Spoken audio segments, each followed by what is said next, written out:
Welcome. In this video I will show you how we can activate Google Assistant on your UMIDIGI Power. So we can do this in the two ways. The first one, we can click and hold the home button, and after that we get this notification, so we can turn on our Google Assistant. And as you can see right now it is all working.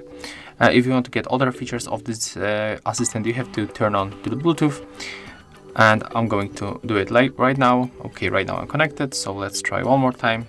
And as you can see right now, we can say whatever you want. Excuse me, I didn't quite catch that. Would you mind repeating it?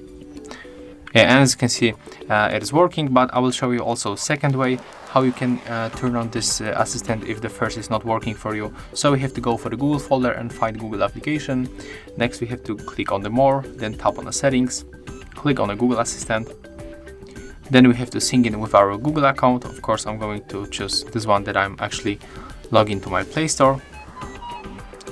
And right now we have to scroll down and we can find the general settings, and as you can see right here, we can simply turn off and turn on Google Assistant by tapping on the switcher. So that's how it looks. Thank you guys for watching. Leave thumbs ups, comments, and subscribe to our channel. See ya.